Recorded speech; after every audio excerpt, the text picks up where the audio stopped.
Hi everyone, and welcome to Music Appreciation, or Music 1306, here at Northwest Vista College.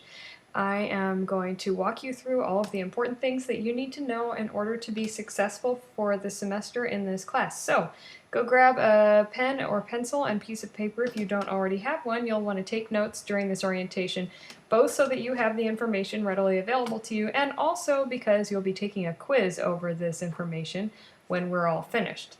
So, first of all, let's look at the syllabus. As you can see, the syllabus is located here at the center of the screen, and then off to the side we have other tools which we'll go over momentarily. So, this is in the Department of Music, and my name is Dr. May.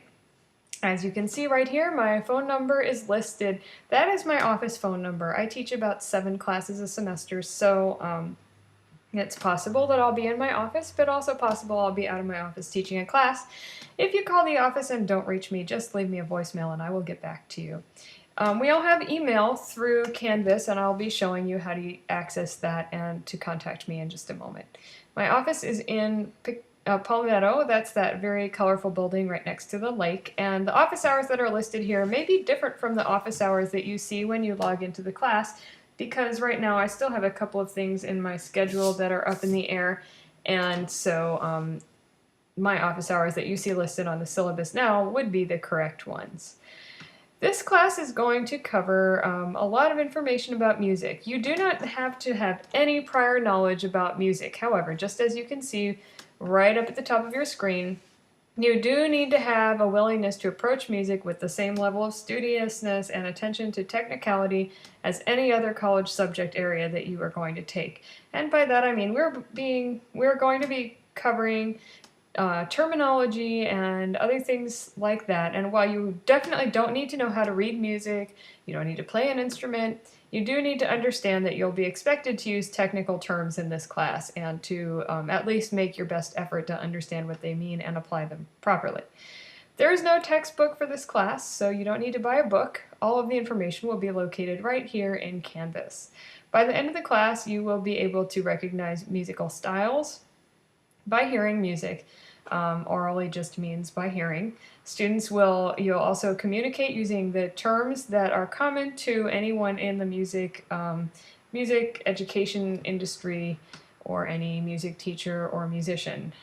You will demonstrate an understanding of musical teamwork, and you will demonstrate an understanding of the cultural or societal context for various musical styles. Your grades will actually be calculated as shown over here on the right. So you can see that right over there. Okay, and we'll go over that in more detail. So there's going to be one quiz. That quiz is worth 5% of your grade, and it will be covering the information in this orientation as well as some other information that you will locate through the module that I will show you in a moment. We'll be doing assignments online, and those assignments are referred to as unit assignments. Those add up to 20% of your grade. You can submit those electronically using the assignments tool. Incidentally, as far as the late work goes, for unit assignments only, you can turn them in up to 2 weeks late. However, your grade will be reduced by 5% for every 3 days that your assignment is late. A word about due dates for any class that you take, or anything in life really. When something is due, that's not the day to start doing it. Remember, when you have something available to you, you can always turn it in at any time before the due date.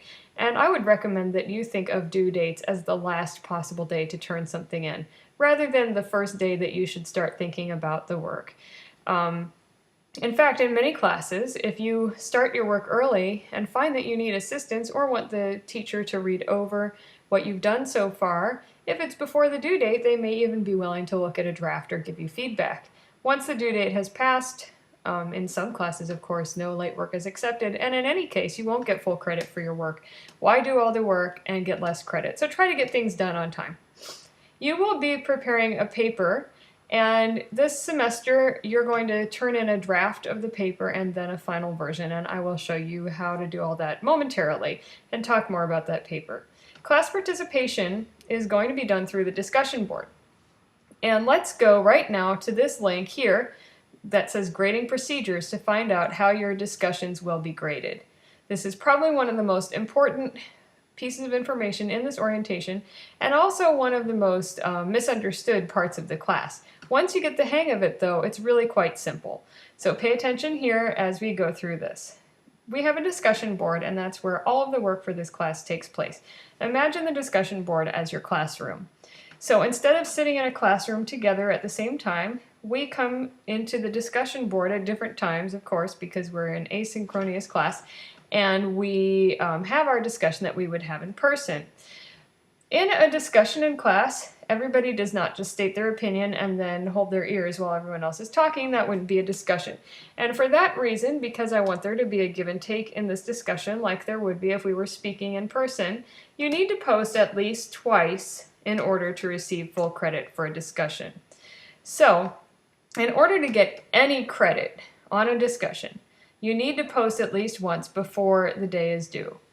You notice I said unit assignments could be turned up for up to 2 weeks after the due date. For a discussion, if you don't post once by the due date, it doesn't matter how many times you post after that, you won't get credit. However, if you post once on the discussion board by the due date, you can continue to add more to your posts for up to 2 weeks after that to earn more points. I generally grade the discussion right after it was due, and then periodically over the following 2 weeks I'll check in on that discussion and add points to your grade as you continue to post more things.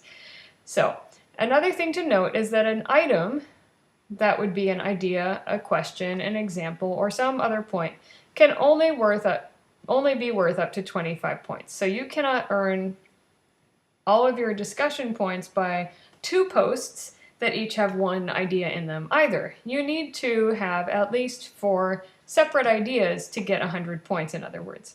I recommend that you separate your items into different paragraphs so that it'll be clear to me when I go to grade your discussion what you at least thought was a separate item.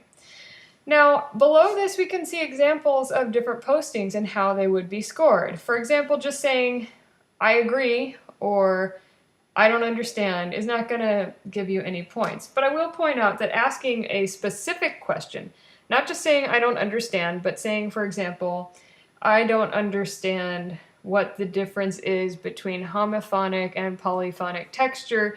Can you explain that in more detail? That would, of course, earn you points. Specific questions do earn points, but just a general, I'm confused.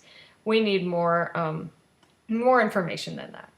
So if you want to get 1 to 12 points, you could post something like this post right here. These are all examples from past students, and I'm not going to read it all right now, but you can come back and read it later. And then if you wanted to get up to 25 points for your item, this would be a more appropriate post right here. So this right here, the highlighted section, would get you 25 points, which is obviously not 100. So you would need to have another point added to that. For example, this post here. So these 2 posts combined would have given this student 50 points. And then, of course, the student would need to post again.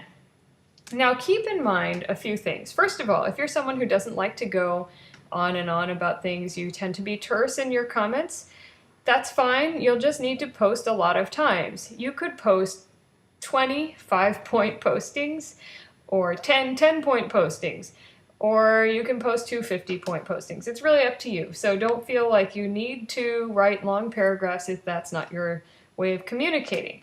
However, you need to make sure that you read your classmates' posts, because when you just repeat what someone else wrote, you won't earn any points for that, of course. Now, this might seem like a lot of work to you. I mean, it is quite a bit of writing and reading when you consider that you're going to also read your classmates' postings. But I want you to keep in mind that if we were taking this class on campus, first of all, we would be spending 2.5 hours a week in the classroom together having discussions. And now all of what we would say is going to be written down. Second of all, understand that in any class, it's the general rule that you spend 1 to 2 hours outside of class for every hour you spend inside of class. So in a 3-credit-hour class, if you spend about 3 hours in the classroom, then you should be spending 3 to 6 hours a week studying and doing homework for that class. Now, I realize that everybody does not study and do their homework like they should, and I also realize that many people have jobs. However, this whole idea was based on the idea that college itself is a full-time job. So if you were to take 5 classes a semester and spend about 6 to 8 hours per week on each of those classes. That would, of course, be a 40-hour work week, and that's a full-time job. So keep that in mind when you start to feel like the discussion board is a lot of work. Just remember that this is the time that you're not spending in the classroom, so you need to do it on your own time.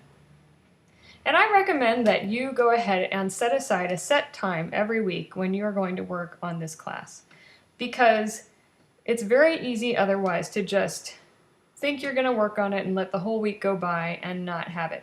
I would actually take the time and put it in your calendar and block it off as though it was a time when you were actually going to be in a classroom, because like for me, I know that if I think I'm going to do something and I don't really set aside the time to do it, my whole schedule will fill up, and before I know it, I don't have time anymore to do that thing.